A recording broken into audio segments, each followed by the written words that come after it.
myself, Bill Lovis, and Ben Peters, and our city attorney is Mia Benson this evening. And that's no one else online, right? Okay. All right, so there's roll call, and with that, we'll move on to open forum.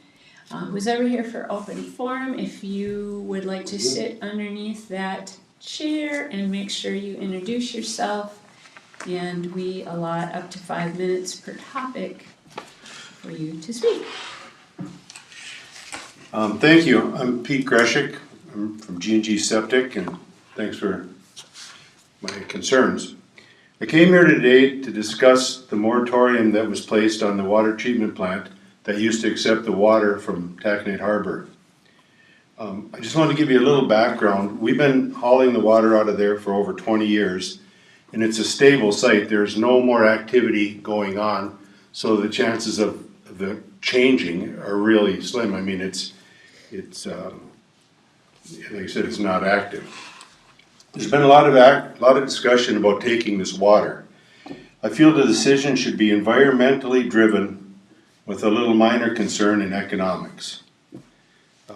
Dr. Scott Warner at the water treatment plant, he's comfortable to continue to be able to treat the water as he had in the past. With his new technology, he is meeting and exceeding the mercury limits. He's really doing a good job. A lot of improvements. I want some facts that I'd like you to consider about mercury. You know, it's everywhere. It comes through most of it is airborne, and it comes through the sky. So, and rainwater can be 5 to 60 parts per trillion. The average rainfall in this area is supposed to be around 10 parts per trillion. I'm giving you these numbers because I want you to see what the pond is actually at. The Grand Marais inflow is at 30 parts per trillion. The pond at Taconite Harbor is 2 parts per trillion. So discharge into Lake Superior from the MPCA is set at 1.8. So the water in the pond is so close to being able to be dumped directly into the lake. The treatment is minimal. So when we haul the water, it actually dilutes the strength of mercury coming into the plant. At times, it was even helpful, putting more oxygen in. The MPCA approved and considered Grand Marais wastewater the best option to treat this water. So during the moratorium, we are hauling to Duluth the water from the plant to WLSD and discharging it into Lake Superior. The same treatment ending up in the same place as it would if we hauled it here. And there's so much runoff in the spring of the year, so many billions of gallons, it doesn't make any difference if it's there or here with the small amount that we're putting in. Environmentally, my concern is that we're burning more than twice the fossil fuels driving to Duluth. The heavy traffic, the construction on London Road, there's a safety, brings a safety issue into it. It just isn't feasible to haul it that far. So I'd like you to consider that. And economical advantages that I put a few notes is, last year the PUC collected $53,000 for taking this water leachate. The labor is minimal. There is no extra work at the plant. It comes in on the inflow. It grabs onto the products they have in the tanks, and they're going to do a couple tests. So there will be some testing procedures and prices. I don't know what that is. And the other thing is, for the city, with no backhaul, I used to haul water back, so when I haul sludge from the city, they were given credit for half of the backhaul. Now that adds up to a lot of money. It's about $20,000 extra to haul the sludge from here if we don't have a backhaul. And with fuel going the way it is, it could even be more than that. The other thing I would recommend, you could raise the rate a ½ cent a gallon for that leachate, and it would still be a good deal. That would give you about $80,000 worth of income to help with the treatment plant and the upgrades and just maintenance. The other thing that it's good for is it supports a full-time job in the county and 2 part-time people. It's a big part of my business. All fuel I purchase in the county, so the trickle-down effect will be felt. I mean, it helps a lot of people. I know it's not on the agenda, but I wish I would consider some discussion to see if there's any way we could take the water here on a temporary basis. And the reason for that is that it's time to haul the city sludge again, and we're so short, we can't do both. We can't haul the water and this, and I called today to get some quotes to try to get some subcontractors to help me. I should probably won't say their names, but a reputable company. He was $500 a trip more than I charge the city for hauling the sludge. So it's considerable that it would have to be. So again, I'd just like to emphasize, it's not being treated any differently in Duluth than it is here. And it's ending up in the same place.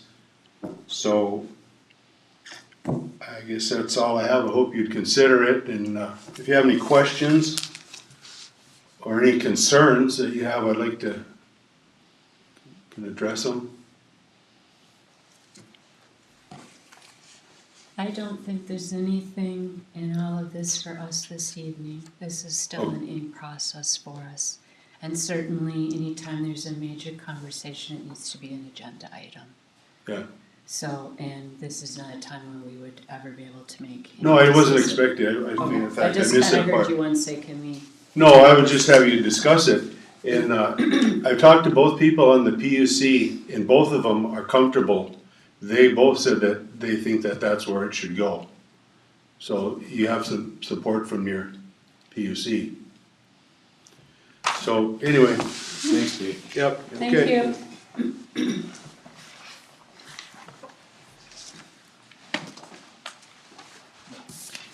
All right, anyone else here for open forum?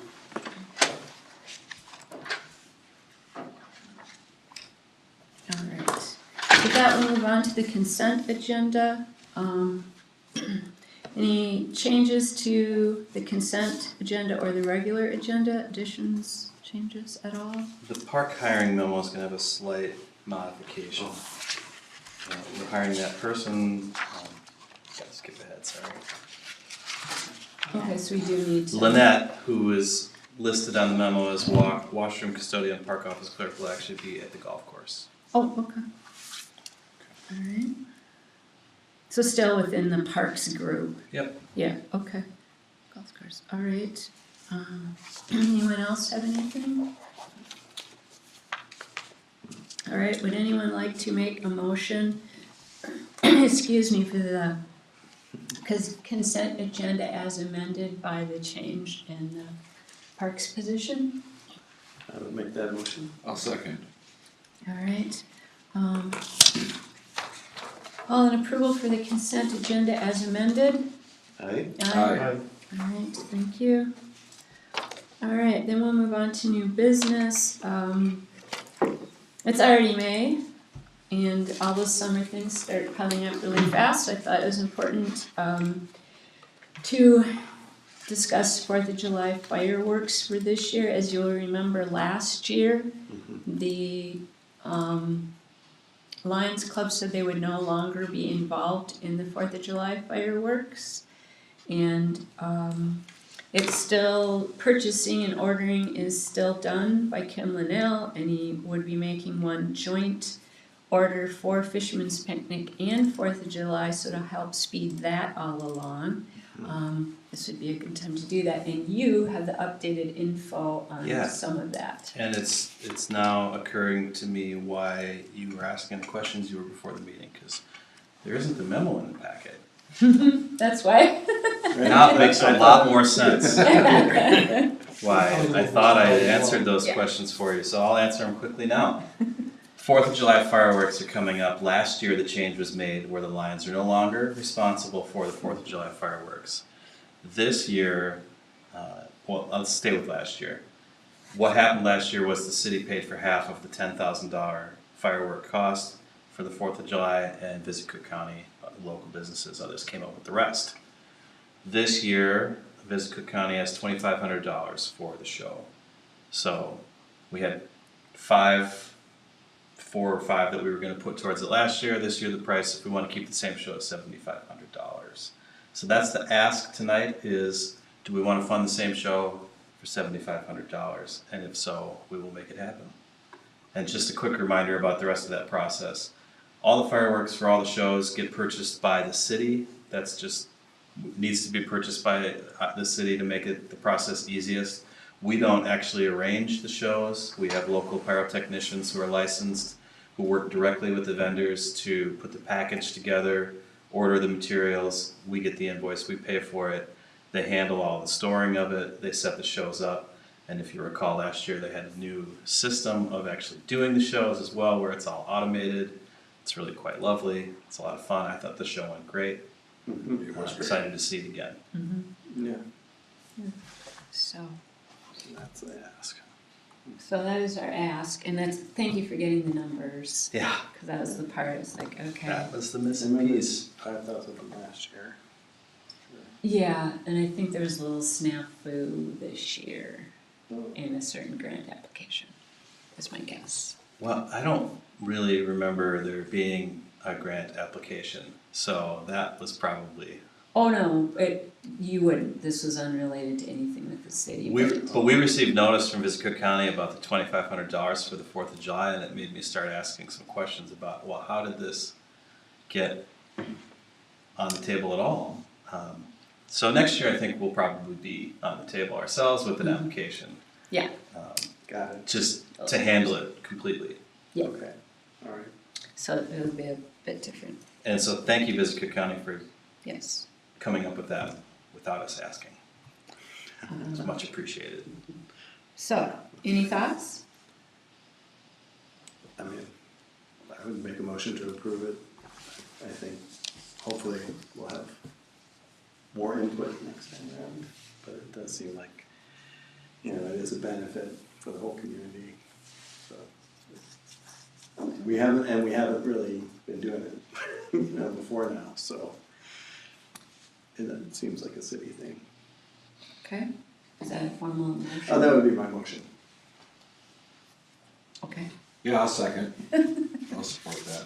okay. Any thoughts, Paul? No, I think we have to make it happen, but we need to try and do better in the future years.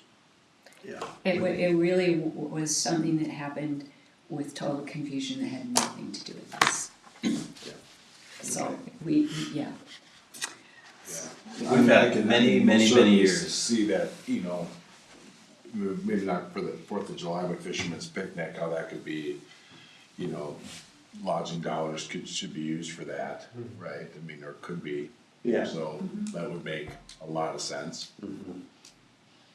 and I kind of thought about last year's running late, but I would like to somehow start a few activities here for 4th of July. I mean, we used to at least have a kiddie bike parade, for heaven's sakes.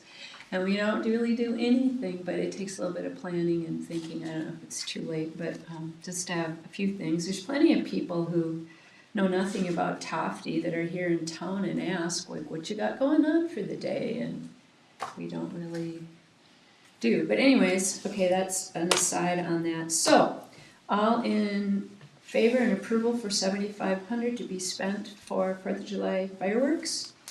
Aye. Aye. Aye. All right, very good, thank you. Parks capital purchases, and that would be page 18. Now I kind of wish Craig was here. Yeah, I was just saying. But, I think the premise here is that these were discussed in detail at the park board, and they have a recommendation in front of you. So, this is really for the golf course, these capital purchases. And trying to maintain the facilities up there using the same equipment that we have been using. And this grinder is the best deal we're gonna find, and it really does allow Paul to do a great job maintaining the grass up there by keeping the reels sharp.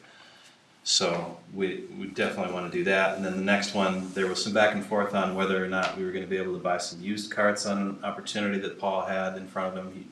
He presented that to you when I Right. think when Dave was here for his report, and those disappeared, and so this was our backup plan, is kind of same budget, we're gonna buy less carts, but they're gonna be brand new. So, please approve both of these purchases. Yeah, motion to approve the Parks capital purchases as presented. Yeah, I'll second that. Alright, any further questions or discussions? Alright, all in favor of the capital equipment purchases for Flint Hills Golf Course? Aye. Aye. I, Alright, it's unanimous. Okay, that brings us up to our ETIPP Technical Assistance Project. That's right, the feature item on the agenda tonight, Shane's gonna be going through a presentation. There's a detailed document in the packet for folks to look at. This is the actual technical scope of work that we've been discussing and have tentatively agreed to. But what we have for the meeting is a brief slideshow that's designed more to talk to the public about what this project is. So we're gonna go through that, and Shane's gonna lead us, and please stop with any questions that folks might have. And if anybody really wants to stare at these slides closer, we can send you a meeting link and you can join and watch. Yeah. So I have the fun job of giving someone else's slides. These were created by our ETIP group. So the city is working on this project with the Department of Energy, one of the national labs, in our case it's the Berkeley National Lab. And then we have a regional partner, and our regional partner is Slipstream. And we've been meeting with them twice a month, January, February, March, and I think we had one meeting in April. Kinda, answering the initial questions, putting the scope of work together, and we're just about to dig into the actual project, which is to answer the question of how do we plan for making upgrades to our distribution system, the utilities distribution system, and do that in a way that we can anticipate future load growth and meet some of our energy goals and plan and be resilient and to whether it's outages or weather or just how can we learn more about the distribution system. So it is a national program, ETIP, easier way to say it than ETIPP, or what does it actually stand for? Probably on the last Yeah. slide. Energy, the secret. energy and technical plan, we'll figure it out, but ETIP is the government's acronym for it, and it's run out of the National Lab of the Rockies. That's the hub for it. That lab used to be called NREL, which in this slide it's still called NREL. But it's a pretty select program. There's only a handful of small communities that get this grant each year. We are on, there are 2 tracks. We're on the technical deep dive track, so longer timeline, much more involved process. They're not helping us figure out what we need to know. We know what we need to know, and they're gonna get answers for us. And this slide, how did we get here, is an interesting one. We wrote a grant to study the distribution system, and it was a state level grant through the University of Minnesota. And we were invited to apply for that grant. And then when we submitted our proposal, they said, we're gonna have a grad student work on this, and they're not ready. This is too big. And that project got passed around, and eventually we were invited to apply to the ETIP program. And with the national labs and their scientists, they're definitely capable of taking on this question. And in the meetings that we've been having with them, it's pretty exciting the amount of knowledge and experience and inquisitiveness that they're bringing to the table. So it's really exciting that Grand Marais is part of this national program, this pretty selective, competitive. Our project was compelling enough for them to want to take it on. So we'll back up a little bit and kind of talk about where the project fits in with the greater scope of the grid. And we've got Grand Marais Public Utilities we're all the way on the distribution side of that slide. SIMPA covers generation for us. And then transmission is a complex issue that we'll just say we're not in charge of transmission. SIMPA covers that too. SIMPA covers that too, but there's probably more involvement to it. And then you get to us. And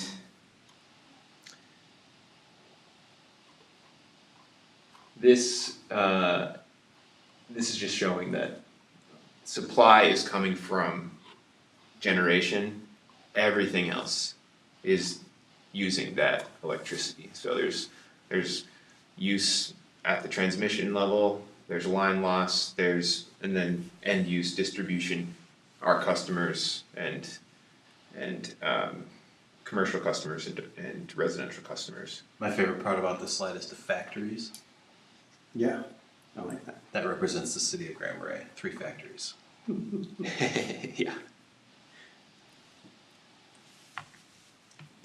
So our grid, our distribution system, we're fed by the single line that's coming up the shore. It's just one line, there's no redundancy in it. It comes to the substation up at the top of the hill. And then on that substation, there are 4 circuits, 2 of which are live. And the hospital circuit and the downtown circuit. And every one of our customers is connected to one of those 2 separately wired circuits. And then it feeds the customers from there. Like I said, giving someone else's presentation, single transmission line coming into our distribution system. And I guess I'd point out that in this slide, it is showing that we do have our own generation, the power plant up there. It's a diesel power plant. If there's some issue with the transmission line, whether it's planned outage or it's down for some reason, we can disconnect from the transmission line and run the power plant, and it powers the whole city as long as we have diesel. And as long as it's operational, and we can just be a little island and run it, which is very unique and to a utility to be able to just we're small enough but yet have this facility, and we can run the facility when we need to, or when SIMPA calls on it, we have a capacity contract with them.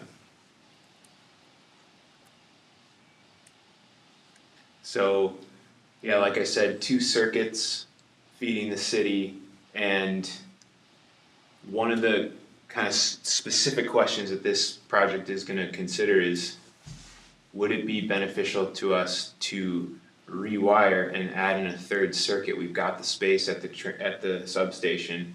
We could add a 3rd circuit into our distribution system.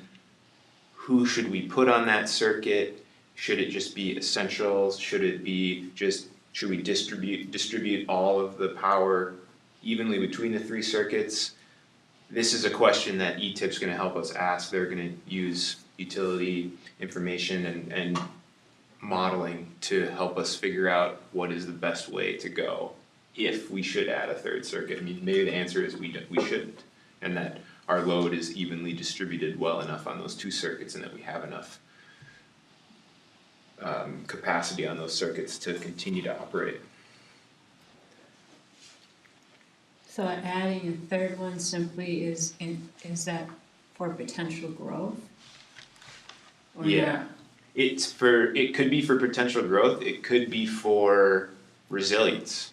If a whole circuit goes down or part of a circuit goes down, you've got 3 circuits, less customers on each circuit. Okay. Each of our circuits is fused as well, and when there's a fault, the fault goes back to the next fuse and opens it. So that if it fault is at the end of the line, the whole circuit's not affected, just the end of the line is affected. But if the fault is at the beginning of the line, the whole thing might be affected. And if the fault's big enough and we don't know where it is, it can affect the whole line. And so a recent wintertime outage was like that, where a significant chunk of one of our circuits was out for a period of time, and we didn't have, it took some time to figure out where the fault was because it was underground. And so this was one of the origin stories of our search here and our questions is there a way to build more resiliency into the system so that we can insulate our customers from potential outages like that? And maybe if we split them up into smaller groups, add a circuit would be one way to do that. Right, and so when you were saying the hospital line, that's just the name of the line. Yeah, that's Yeah, it's a weird circuit because it literally goes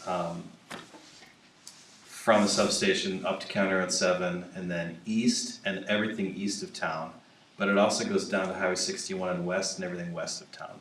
So that's the hospital circuit, but it is, Does it go to the hospital? it does. Oh, good. And you're going to know where that is? Yeah, we were part of that problem. Yeah, We have a generator that runs the whole facility. But it was kind of mysterious to me, so I went around and I saw where the linemen were, and then I kind of figured it out Yeah. as to, you know, what happened where and potentially how long. Okay. So this is getting this is the Christmas tree lights. Yeah. If you could narrow it down faster, you wouldn't have as many lights go bang at the same time. Anyways. Kinda, yeah. So we spent some time in these meetings, in these initial meetings with the whole ETIP team and just developing goals for the project. What do we want to accomplish? And you know, here we go. The goals that we want to accomplish, they're associated with the climate action plan. They're for anticipating load growth, whether that's new customers or customers using more electricity or transitioning more of their electric usage or just their lives to electric, you know, I mean, if people are getting electric vehicles or if they're transitioning to electric heat or just using more electricity in general, understanding that that's gonna have an impact on our system.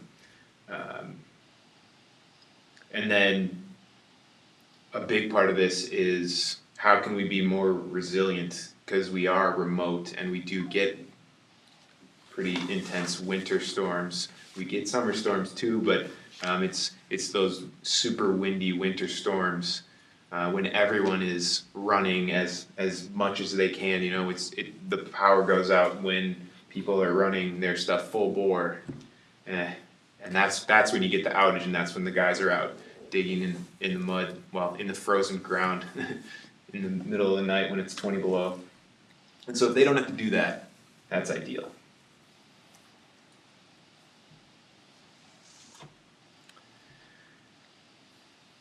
So this slide is just kind of demonstrating that we do need to meet demand, no matter what the demand is. If people are going to be electrifying and using more power, we've got to step up our infrastructure so that it can meet that demand. But that doesn't mean we go and just, okay, let's just replace every transformer with a huge transformer so that nobody's power goes out. It has to be done in a more economical way than that. And so how do you plan for upgrading the system that we have, which is a complex system and a large system given the staff that we have, 3 linemen. And so, yeah, taking all of those things into account for planning for the future. And that's the origin story for the other part of this original grant, was asking ourselves that question, well, what if we get a lot of at-home car charging stations? What effect would that have on our grid? And, you know, it really fine-grained, like this block, what effect would it have? Or overall in the circuit, what effect would that have? And asking those questions kind of led into what the tool is that they're going to be developing for us. And the idea is that it'll be about predicting load growth and then planning for load growth. So, also exciting. Yeah, and so one of the deliverables for this grant is a load forecast. And these are examples, they haven't done the load forecast yet, but we're going to give them as much utility data as we can, and it will be scrubbed of confidential information. It will just have energy usage amounts, and we'll be able to see, year over year, because we do have quite a bit of we have a lot of data that our meters are collecting constantly, just collecting data. And so graph on the left, we'll be able to see year over year how much energy usage is changing and how much demand is changing. And energy usage is just kilowatt hours used by customers. In this graph, it's gigawatt hours, which is a huge number. We won't go to gigawatts. Probably not. Probably not. And then we'll also be able to know peak demand, where those peaks are happening, if our peaks are growing year over year or not, and that'll help us understand how energy is being used. And then graph on the right is hours of the day, when are people using energy. This is just an example, but in this graph it's like, okay, people are waking up and starting to use power at about 7, and then they go to work, and then at between 3 and 7 p.m. they're coming home and they're using power, and so usage goes up and spikes at that time. I just want to pause for any questions on the load forecast, because it's kind of the base of everything that we build towards in the project. Are they able to say that you need, a population growth of, 1,000 people to really have much of an impact on your system? You know what I mean? Like, is there a point where it's like, oh, we got 100 new people, whatever, right? But then they get to this point, like, oh no, that really does make it. We want to ask that question at different levels. So system-wide, we want to understand when are we going to hit some capacity issues, but even more importantly, in localized areas, we want to understand, okay, if we've got a transformer group here that has this many houses on it, what if it has this many houses on it? Mm-hmm. And we'll have a few scenarios that we'll be testing, and there'll be something like that. What if we added 200 homes? What if we added 200 more apartment units? What does that look like? And I don't know what those scenarios are going to be yet, but that's the idea of develop the tool and then test it out using that kind of questioning.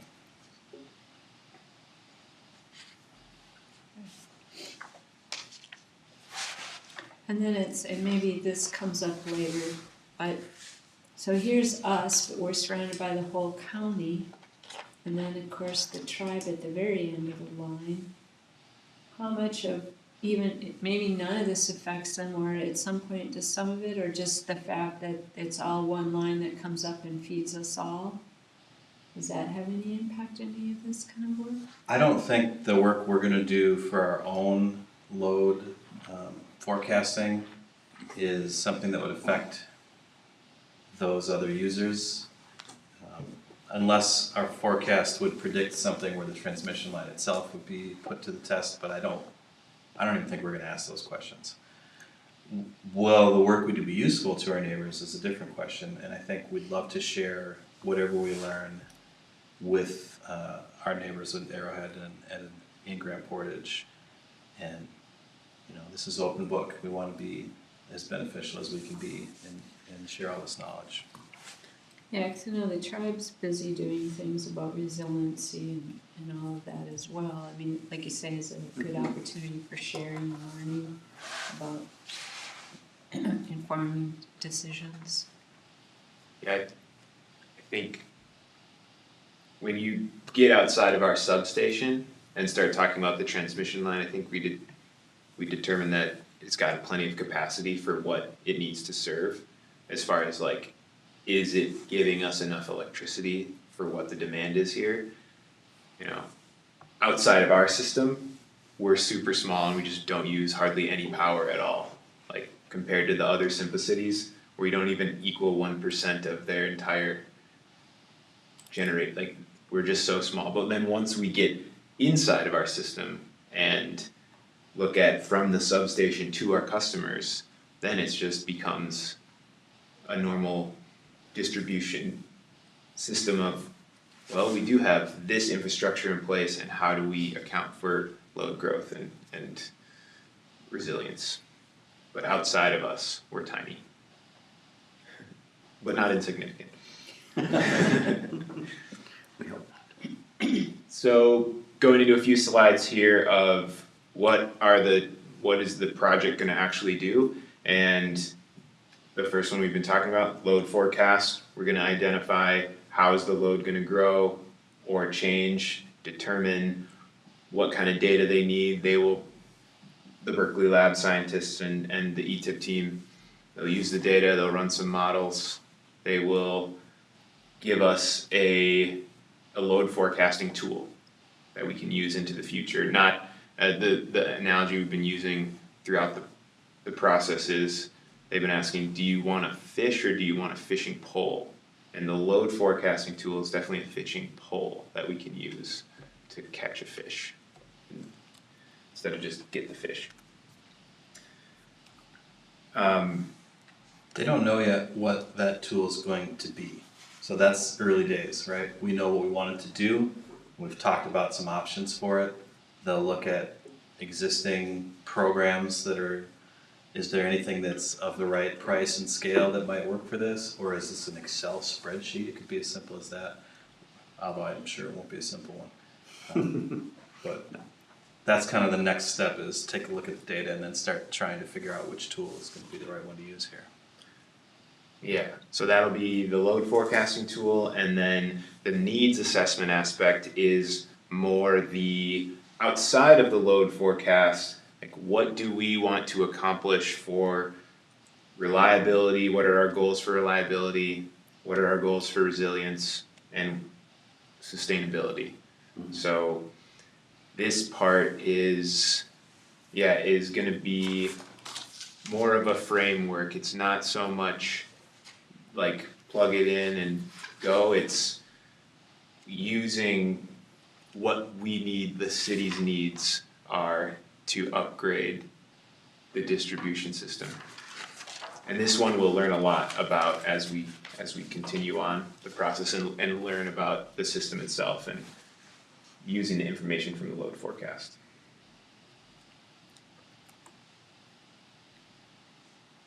And then the solution identification aspect, they're gonna give us some solutions to plan for our distribution system, plan future infrastructure,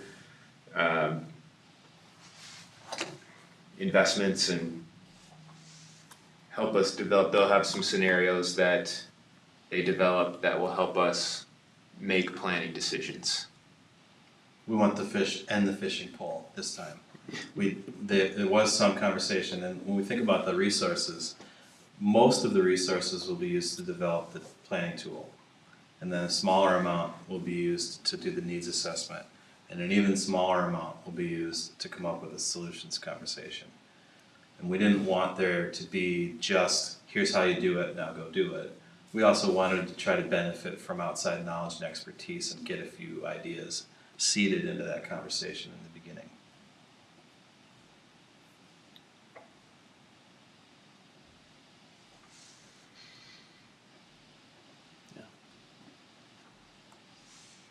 I'm approaching the end of my slideshow. We're already on the first step, is to update with milestones. The scope of work was the first milestone to accomplish, and the next step is they will ask us for lots and lots of data, and we will help them get that data, and then they'll be building that load forecasting tool.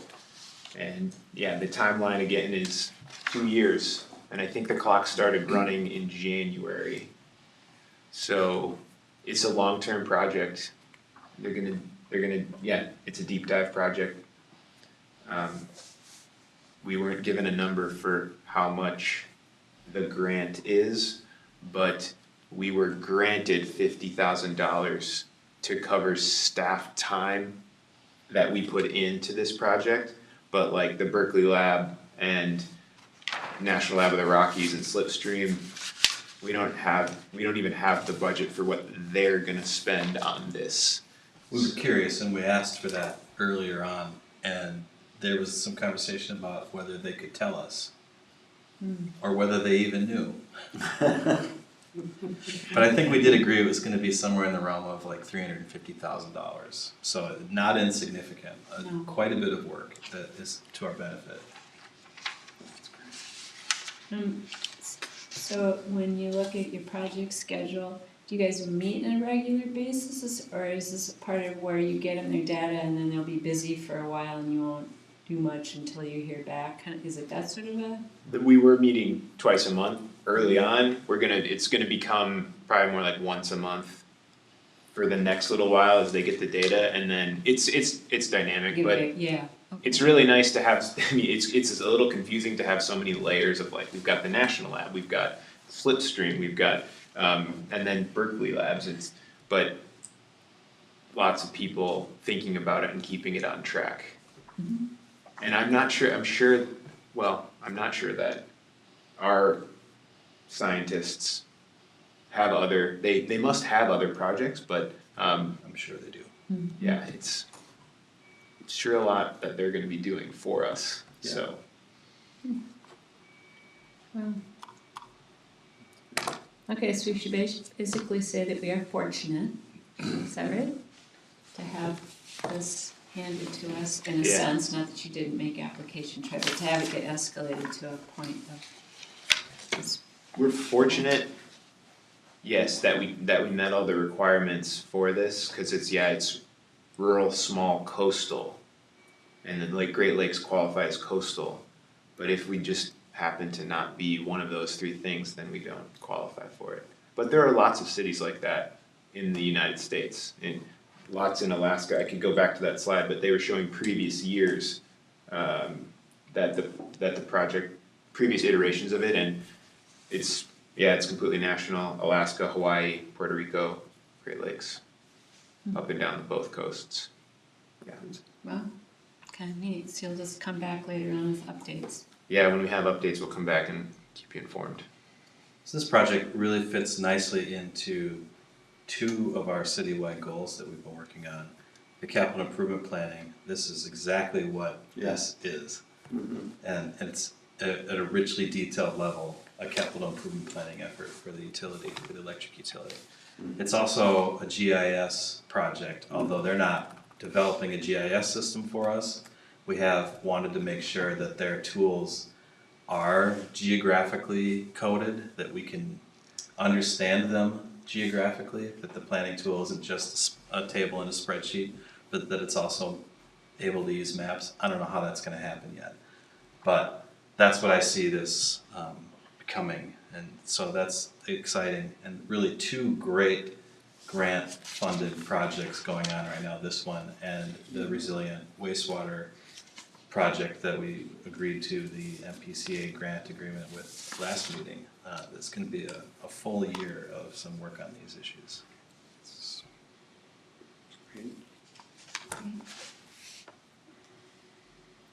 Anyone else have Great, questions? thank you. Yeah. What's that, thanks a All right. lot, Shane. Thanks, Shane. Yeah, appreciate all the work. Likely in Excel, it says. But maybe. Yeah, it's likely in Excel. I think unless they find a off-the-shelf that's not too expensive that works, and there sure could be. Yeah. It's always surprising to me how there are literally thousands of municipal utilities all doing the same business, and yet so many of the tools we use are one-offs that are just for us. Or our needs are slightly different in a way that makes it inconvenient to have a tool. So, won't surprise me if it's an Excel spreadsheet that they just built for us. So I was gonna ask, what about so we've got diesel up there for We do. the generator, how long do we have usually? I mean, you know, What, until the Time of diesel year. runs out? Like, yeah, until it just, About 2 days. okay. Just curious about that. Yeah, so usually, if there's an emergency, the procedure for us is the plant goes on and somebody's calling the fuel company and dispatching trucks. Got it, pretty quick. How'd that work when the ash pile let loose? When the ash pile let loose, our plant was built in 2003. So, no ash piles in its history. Okay. Plus, we actually did have suppliers from Thunder Bay for quite a time.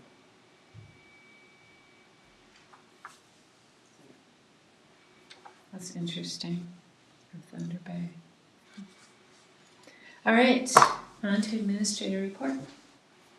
As I mentioned last meeting, I had the privilege of attending the MCMA conference last week at Madden's Resort with 275 of my colleagues, which is a record attendance. The weather wasn't spectacular, but being together was, so I'll just give two brief things. One of the presentations was called A Nice Bike. That's the name of a book that the speaker wrote. And it's about making connections with people by noticing what's important to them and complimenting it, basically. It's as simple as that. As opposed to asking inquisitive questions about their life, to just notice them first, which I thought was a good spin on how that issue's been brought up in other trainings with me, and I appreciated that. And then a sleep expert, a doctor who's a sleep expert, gave a presentation as well, which is really interesting. And the idea is that sleep is one of the 3 legs of your health stool, with nutrition and exercise, and equally as important and rarely ever talked about, like certainly not on the same level as diet and exercise, and yet critical to health outcomes. And dispel the number of myths about things. We all do probably need 7 or 8 hours of sleep a night, even if we don't think we do. This country is chronically undersleeping, and it is having an effect on us. So, and of course she's a doctor as well, so I was talking a lot about stories of people who came in with problems and had them fixed and had terrific outcomes. But there's some things we can do. One of them is this. The blue screen for a couple hours before you sleep, it's not good for sleep. Another one is caffeine, which it's our #1 drug. It affects sleep, alcohol affects sleep, all these things do. And really our bodies learn very, very quickly to adapt to patterns. And so just establishing some patterns about sleeping for a couple of days and your body gets used to it and can be on board.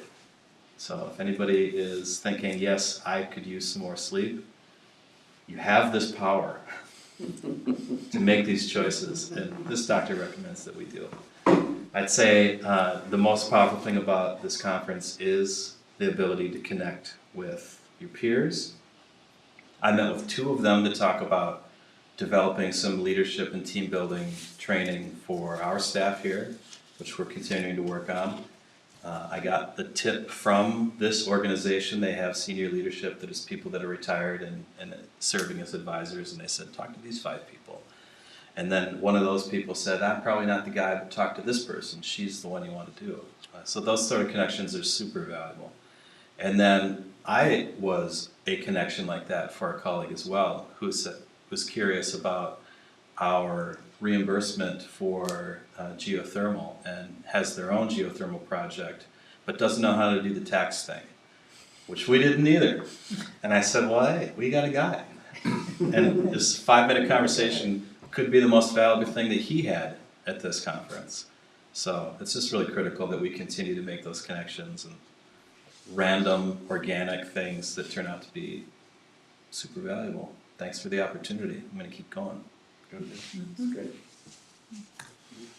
And speaking of, we have now submitted the paperwork for our tax rebate.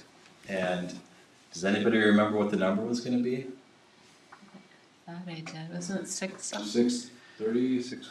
Well, that was the number of what we said it was gonna cost, Oh, but not what we were gonna get back. Oh, oh, Yeah. it was a half that, wasn't it? It's, I think it was like 270, Yeah. and it's about 380 is what we're Wow. actually submitting for. Great. So we don't have it yet, obviously, it's not in our hands, but we hired the right people, filled all the right paperwork. Our engineers and these tax consultants did a ton of work with McGough to actually dig through and identify all the parts of the project that could potentially be related to the geothermal heating system. And all that work's gonna bear fruit for us, so Awesome. it's great. That's great, yeah, wonderful. nice. And I'll pass the baton. Oh, well said. Okay. I had 3 last time. Okay. I don't have anything either. Holy smokes. It's all on you. Bunch of Well- Timberwolves fans in here, huh? Oh, is it basketball? All right. I only have one thing, so I did my every few months email out to the Coast Guard contact and got an answer from him. And you maybe knew this and I forgot. But they did finish, they were here and did their environmental review last fall before the weather got bad. So they are completely done with that, except for writing up the final report. But, you know, they were here and did the work. So he said they're finishing all of that, getting it written, and then they'll have to get their approvals with an S. But then he said the next step will be the title transferring process with us. So that was a great update on that. A little conversation and, well, 2 things. So I just spoke with Gary Latz and he said at the Heights there are only 5 apartments left. And several of those are studios, which could be a little bit harder to do. So that was good to hear. And if anyone has not yet met our new EDA director, No. Lucas, have you all met Lucas Wakefield? I don't think so. I have not- Come on up, Lucas. Say hello. And you had the update on the apartment. No, you moved into that one, into the Heights, but you told me the Gunflint View was full except for their. They at the time that I was applying for space at the Heights, Gunflint View had 2 rental assistance units left and no market rate left. So, but when I moved in, the Heights was only half full. So you have more updated information than I do. They're Yeah. not fast. Hot off the press about 5 o'clock. Yeah. Anyways. Good. Well, anyway, really quickly if I can, my name is Lucas Wakefield. I am the new Cook County Grand Marais Joint Economic Development Authority Director. Really happy to be here and wanted to come to the meeting tonight and introduce myself and hear about the work you guys are doing and see where maybe I can contribute some efforts. So, yeah. And if you have- Welcome. Thank you. Yeah, Yeah. welcome. And- Happy. Well, okay. Mike and I have met with Lucas, so if you want to give a quick intro around the room. Oh, I'm Gary, or Michael Gary. There. Sorry. Obviously, I'm on the city council. I work up at the clinic, and yeah, I'm on planning and zoning with Ben. So yeah. Fantastic. Bill Wolvis, city council, worked at the hospital. Okay. Yeah, Ben Peters, city council, planning and zoning, insurance agency in town, Meiji Moose Motel, and just bought Trailside Resort cabins up the road. So small business owner. Fantastic. Yeah. That's great. Well, it's a pleasure. Thank you guys for having me. And if you have any questions for me, please let me know. But thank you for giving me the time to Yeah. introduce myself. Good meeting you. Thanks for coming, Lucas. Yeah, Judy's with us. All right, so I guess that's it. Yeah. I didn't have any meetings, so. Alright, thanks everybody. Thanks, Mia. Thanks, everybody. Have a good night. Yeah, Yeah, good night.